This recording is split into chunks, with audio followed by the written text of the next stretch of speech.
मैं प्रशांत सिंह सावे, पालघर जिला, महाराष्ट्र। 2004 में बापू ने जो मुझे अनुभव दिया उसके बारे में मैं आपको बताना चाहता हूँ। हुआ ऐसे कि मेरे एक दोस्त के कहने के अनुसार मैंने एक कंपनी में कुछ पैसे भरे थे और कुछ दिनों के बाद, कुछ महीनों के बाद ऐसे पता चला कि वो कंपनी डूब गई। मेरे पैसे एक रात में 7 लाख रुपए डूब गए। अभी जब हमें समस्या आती है, कुछ प्रॉब्लम आता है, तो हम क्या करते हैं? हमारा एक ही आश्रय स्थल होता है, हमारे बापू। मैं बापू के पास, बापू के फोटो के पास चला गया।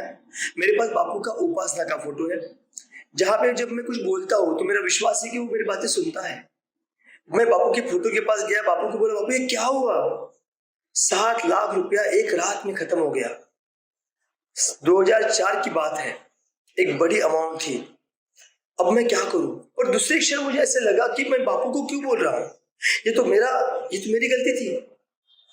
तो मैंने दूसरे क्षण बोला, बापू अगर इस 7 लाख जाने से मेरा अगर कुछ अच्छा हो रहा है तो मुझे कोई भी आपत्ति नहीं है, क्योंकि जो मेरे लिए जो सही है वो तू कर रहा है, मुझे पूरा विश्वास है। दिन चले गए, मैं दोस्त को हमेशा बोलता रहा, भाई ये पैसे कैसे मिलेंगे, कैसे वसूल होंगे? दोस्त ने कहा कि पैसे कंपनी के पास मिलने की कोई संभावना है ही नहीं। पर हाँ, एक बात है, उसके दोस्त की एक जमीन थी महाबलेश्वर पांचगनी में।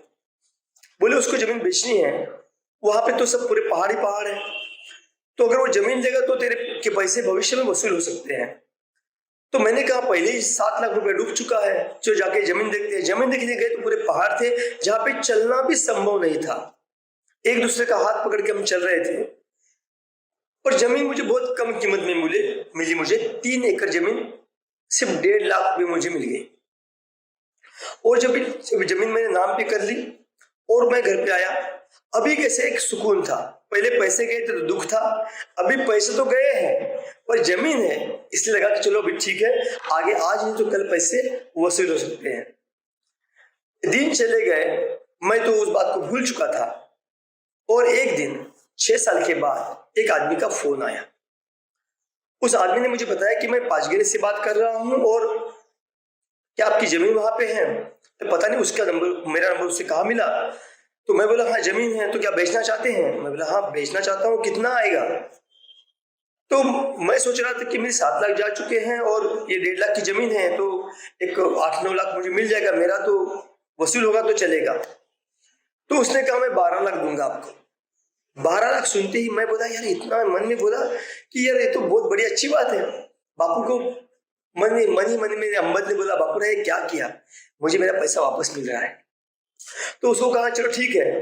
तो एक दिन हमने तय किया और मैं बंबई से पांचगनी जाने के लिए निकला। रात की बस थी, रात में बस में बैठा, मैं उसके मोबाइल पे कांटेक्ट किया। उसने कहा कि आप सुबह पहुंच जाओ, मैं पांचगनी के बस स्टैंड पे आपको मिलूंगा। अभी उसको तो मैंने देखा नहीं था, पर उसने कहा कि मैं ऐसी शर्ट पहना रहूंगा, आप आ जाओ। मैं चला गया।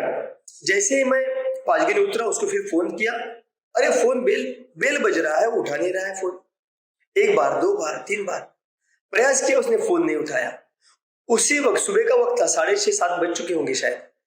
सामने एक दुकान खुल रहा था और उस दुकान में पहले 1 रुपए का कॉइन का बॉक्स आता था। पहले कॉइन डाला तो फोन लगता था। वहां पे गया, मैंने 1 बार प्रयास किया, 2 बार कॉइन डाला, तीसरी बार कॉइन डाला, बाहर आ गया, लगता ही नहीं फोन, बेल बजते उठा नहीं रहा है। उस औरत ने मुझे पूछा, वहां जो दुकान की औरत थी, उसने मुझे पूछा किसको सर फोन लगा रहे हो क्या? फोन नहीं लग रहा है। मैं बोला फोन तो लग रहा है, बेल बज रहा है, वो उठा नहीं रहा है। तो बोले कहाँ से आए हो? तो सुबह का वक्त था, तो उसने पूछा कहाँ से आए हो? मैं बोला मैं बंबई से आया हूँ और बोले कुछ काम था यहाँ पे। बोला हाँ ऐसा ऐसा काम था। मैं सोचा कि चलो उसको बता दूं। मैंने कहा जमीन का मसला था, मेरे एक व्यक्ति ने मुझे बुलाया था, जिसे मैं पहचानता नहीं हूँ, उसने मुझे बुलाया था। तो नाम पूछा उसने। जब उसको मैंने नाम बताया तो उसको लगा कि शायद वो जानती है, उसे पहचानती है। तो उसने मुझे कहा कि क्या आप मेरे पति से बात करना चाहोगे, वो भी यही व्यवसाय करते हैं। तो मैंने कहा चलो ठीक है। तो मैं उसके घर पे चला गया। उसके पति ने मेरे पेपर को देखा और कहा कि सर कितना बोला है आपको? मैंने कहा कि 12 लाख रुपए तो मुझे देने के लिए बोल रहा है। तो उसने कहा कि मैं आपको एक बात बताऊं, अगर आप 1 साल रुकोगे तो आपको यहाँ पे 1 करोड़ मिल सकते हैं। मैं तो मन ही मन में हंस रहा था, क्या बता रहा है। हो सकता है उनकी कोई बिजनेस की दुश्मनी होगी, इसलिए उसको कस्टमर ना मिलने के लिए ऐसा बोल रहा होगा। तो मैंने कहा चलो ठीक है, उससे थोड़ी बहुत बात हो गई, उसका नंबर ले लिया और मैं बाहर आया। फिर एक बार प्रयास करता हूँ ऐसा सोचा, और फिर मैंने कॉइन बॉक्स में कॉइन डाला।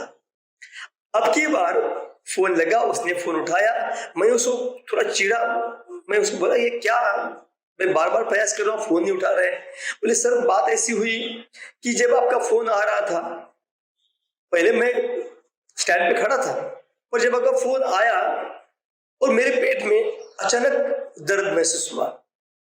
अचानक इतना दर्द हुआ कि मुझे टॉयलेट जाने के लिए मैं घर पे चला गया। अब देखिए, वो टॉयलेट अगर नहीं जाता, उसके पेट में दर्द नहीं होता, तो मुझे वो दूसरा व्यक्ति नहीं मिलता और मुझे उस जमीन की भविष्य में होने वाली कीमत के बारे में पता नहीं चलता। मैंने बोला चलो ठीक है, तो हम मिले, हम जमीन देखी, और बाद में मैं कहा चलो ठीक है, मैं घर पे एक बार बात करता हूँ, घर में चर्चा करता हूँ और ये बोलता हूँ आपको कैसे करना है। 4 दिन के बाद उसका फोन आया, उसने कहा क्या प्रशांत जी व्यवहार करना है ना? बोला हाँ करना तो है, पर सर मुझे मेरे दोस्त ने बताया, वहां पे मेरे दोस्त बहुत है, उसने बताया कि जमीन की तो बहुत बड़ी कीमत है वहां पे। तो बोले क्या है, कितनी कीमत आप चाहते हो? तो मैंने कहा कि अभी मैं सोच रहा था कि अगर ये 1 करोड़ बोलूंगा तो शायद ये डर जाएगा और ये गुस्सा होगा तो प्रॉब्लम आ जाएगा। तो मैंने डर रह के बोला चलो ठीक है सर, अभी मैं 60 लाख चाहता हूँ। बहुत गुस्सा हुआ उसे। बोले प्रशांत जी आपको मैं 10 लाख की कीमत की जमीन की आपको 12 लाख देने को तैयार हूं, और आप उसकी कीमत 60 लाख मांग रहे हैं, 50 रुपए गुंठे से मांग रहे। बोले हाँ सर, पर नहीं नहीं ये तो मुश्किल है, नामुमकिन है। फोन रख दिया उसने। 2 दिन के बाद उसका फिर फोन आया। उसने कहा कि प्रशांत जी आपको जमीन सही बेचनी है कि नहीं बेचनी है? मतलब बेचनी तो है, तो आपका लास्ट कीमत बताओ, अगर नहीं तो छोड़ दो इस मैटर को। वहां पे ग्रीन जोन लगने वाला है और वहां पे बाद में कुछ होने वाला नहीं है। मैं भी डर गया, बापू के फोटो के पास आया। बापू बोला क्या करूं बापू, अभी तू ही राह दिखा। पता नहीं अचानक कहां से जोश आया, उसको कहा मैंने चलो ठीक है 50 रुपए गुंठे से अगर नहीं होता है तो थोड़ा भाव कम कर लेता हूँ। मैंने उसको कहा 40,000 रुपए गुंठे से जमीन भाव मैं बेचने को तैयार हूँ। तो कहता है कितना होता है 40,000 से? मैंने कहा कि 48 लाख बनता है। फिर से गुस्सा हो गया, नहीं ये इतना हो ही नहीं सकता है, इतना तो कोई नहीं देगा आपको। तो मैंने कहा भैया एक बात काम करो, अभी अगर 47 लाख 99,000 भी देने को तैयार हो, 47,99,000 भी देने को तैयार हो, तो भी मैं नहीं लूंगा, मुझे 48 लाख ही चाहिए। पता नहीं उसको क्या लगा, बोला कि रुको जरा 5 मिनट बाद फिर फोन करता हूँ। 5 मिनट के बाद उसका फिर फोन आया, उसने कहा प्रशांत जी बताओ व्यवहार कहाँ करना है? मुझे बहुत ही एकदम आश्चर्य हुआ। 7 लाख गए थे, 12 लाख की बात हुई थी, बापू ने क्या कहां से कहां पहुंचा दिया। एक बात लगी उस टाइम मुझे कि बापू के पास हमें कुछ मांगना ही नहीं चाहिए। हम क्या करते हैं, बापू के पास आते हैं और हमारी समस्याओं के बारे में बोलते रहते हैं। बापू में ये चाहिए वो चाहिए, ये समस्याएं नहीं मांगना चाहिए, क्योंकि जब मैं बापू से कुछ मांगता हूं तो बापू तो उससे ज्यादा देने के लिए बैठा है।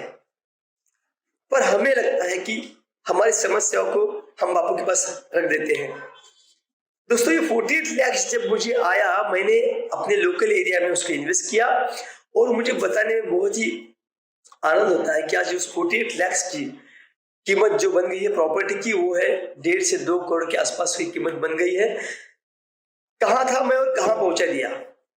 एक साई सच्चरित्र में मराठी में एक ओवी है, वहां लिखा है कि सदगुरु का महिमा कैसे बताया जाता है। सदगुरु के बारे में बताया जाता है कि जयाची भ्रू विक्षेप लहरी, जयाची भ्रू विक्षेप लहरी, उसके पलकों का एक बाल भी हिल गया, क्षणात रंकाचा राव करी। जो सामने भिखारी है उसको करोड़पति बनाने की क्षमता है। अगर हम सदगुरु के सामने आते हैं, उसके फोटो के पास देखते हैं, उसकी आंखों से आंखें मिलाते हैं और हमें लगता है कि मुझसे बात कर रहा है, मुझसे हंस रहा है, यकीन मानो हमारा नसीब वही क्षण बदल जाता है, पलट जाता है। हमारे जीवन में ऐसी बहुत सारी घटनाएं होती रहती है दोस्तों। हर बार हम कुछ न कुछ समस्याओं के लिए बापू के पास आते हैं, कुछ मांगते रहते हैं। कोई जरूरत नहीं, हम कहते हैं उपासना में कि मजसाठी जय जय उचित तेजी तू देशी खचित, जो मेरे लिए उचित है वो देने के लिए तू बैठा है, ये मैं जानता हूं, मुझे कोई तकरार नहीं है। अगर ये बात सच है, मैं हमेशा सुबह उठ के यही बात बोलता हूँ, मेरे लिए जो उचित है बापू मेरे लिए मुझे वही देना, मैं जो मांगता हूँ मुझे कभी भी मत देना, क्योंकि जो मैं मांगता हूँ वो मेरे लिए सही है कि गलत वो मुझे नहीं पता, वो तो तू जानता है। आज मैं अम्बन हूं बापू की मुझे आज कहां से कहां पहुंचा दिया। मैं हमेशा बापू के प्रवचन में आता हूं, गुरुवार को, हर गुरुवार को आता हूं, तो बापू के चेहरे के पास मैं नहीं देखता, क्योंकि बापू का चेहरा है ना वो यहाँ से वहां देखता रहता है, कभी इस भक्त को हाथ हिलाता है, कभी इस भक्तों के पास ऐसे करके हंस देता है। तो मैं सामने खड़ा हूं, मुझे लगता है कि अरे बापू मेरे पास देखते ही नहीं है।